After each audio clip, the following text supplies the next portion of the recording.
Chapter 32. Job was convinced of his own innocence, and so his 3 friends gave up trying to argue with him. Now there was a man there named Elihu, son of Barachel, a descendant of Buz. From the family of Ram, Elihu became very angry with Job because Job claimed he was innocent and said that God was wrong. He was also angry with Job's 3 friends because they could not answer Job and thus made it seem as though God were in the wrong.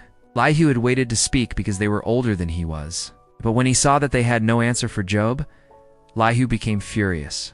Then Elihu, son of Barachel and descendant of Buz, said, "I am young and you are old. That is why I did not dare to give my opinion. I thought, let age speak, let the many years teach wisdom. But there is a spirit within a person, a breath from the Almighty, that gives understanding. It is not age that makes people wise. The old do not always know what is right. So listen to me, and I too will tell you what I think. I waited while you spoke. I listened to your reasoning. While you tried to find the right words, I paid close attention, but not one of you refuted Job or answered his arguments. It is God, not a man, who must answer Job. I will not answer him with your arguments, for Job addressed you, not me. Job, these 3 men are defeated. They have no more words, nothing more to say. They have stopped talking. They're silent. Should I continue to wait while they say nothing? No. I will answer now. I will speak my mind.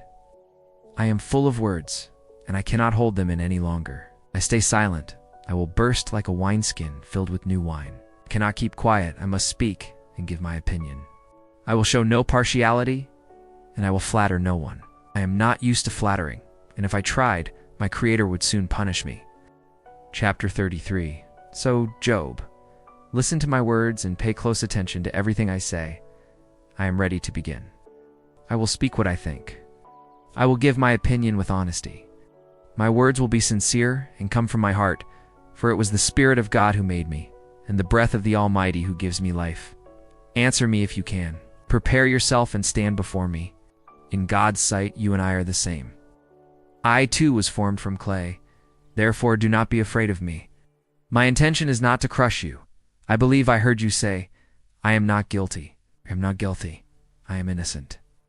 I have not committed any sin, but God invents reasons to attack me. He treats me as if I were his enemy, puts my feet in chains and watches everything I do. But I tell you, you are not right in this, for God is greater than any human being. Why do you accuse God of not paying attention to our complaints?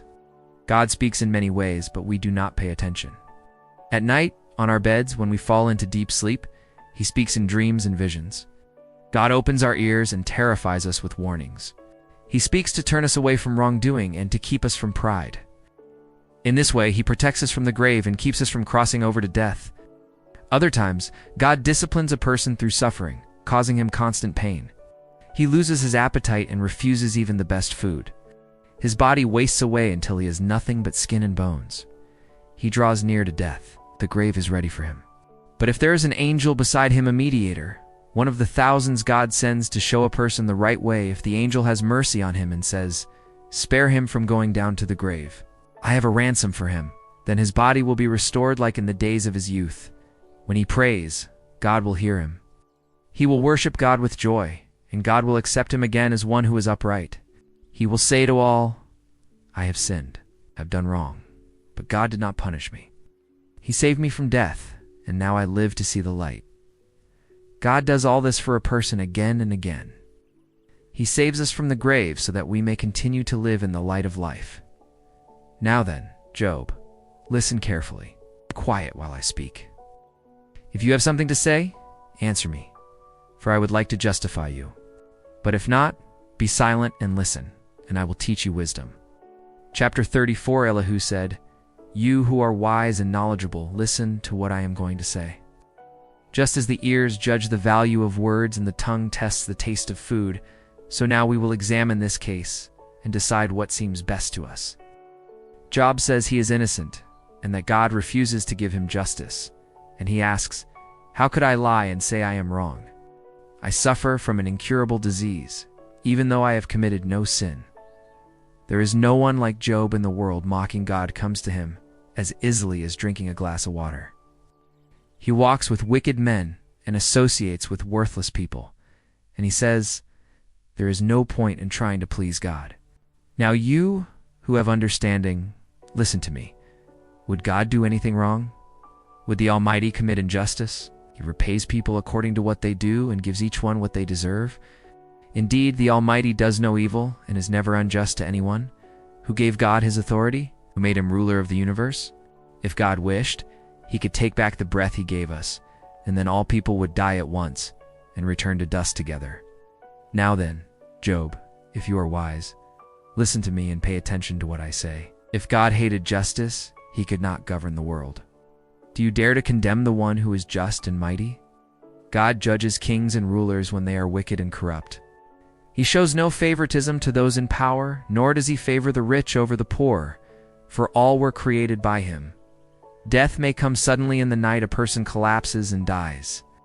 God needs no help to remove the mighty, for he knows everything we do and sees every step we take. There is no place so dark that a sinner can hide from God. God does not need to set a day for someone to appear for judgment. He does not need to examine the lives of rulers before bringing them down and giving their place to others, for he already knows what they do. In the night he strikes them down and crushes them publicly, before everyone. He punishes them like criminals because they turned away from him and refused to obey his commands. They caused the cries of the poor and the oppressed to rise up to God, and he heard them. But if God remains silent, no one can accuse him. If he hides his face, people and nations are left defenseless and cannot prevent wicked men from ruling over them and exploiting them. Job, have you ever admitted before God that you suffered because of your sins and promised not to sin anymore? Have you asked God to show you your faults and decided to stop doing wrong? Job, if you do not accept what God does, how can you expect him to do what you want? You are the one who must answer, not I. Tell us, what are you thinking? Those who are wise and sensible who hear me will certainly say, Job does not know what he is talking about. His words make no sense. Examine his words carefully, and you will see that he answers like a wicked man. Job is sinful, a rebellious sinner. In our presence he mocks God and does not stop speaking against him. Chapter 35 Then Elihu said, Job, you have no right to say that before God you are innocent. You cannot ask, O God, do you feel hurt because of my sin? And what advantage do I have if I do not sin? I will answer you and your friends as well.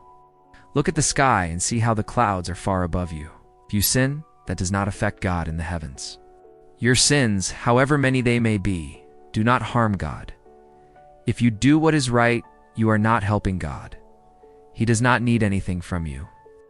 It is other people who suffer because of the sins you commit, and it is also people who are helped when you do what is good. When people are crushed by oppression on all sides, they groan and cry out, asking to be rescued from the hands of the powerful. Yet they do not turn to God, their Creator, the one who gives strength in the darkest hours.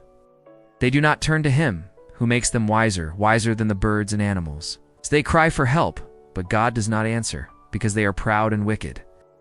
But it is false to say that God does not hear, or that the Almighty does not see. Job, you say you cannot see God, but wait patiently, for your case is before him. Do you think God does not punish? That he does not pay attention to sin? There is no use in continuing your speech.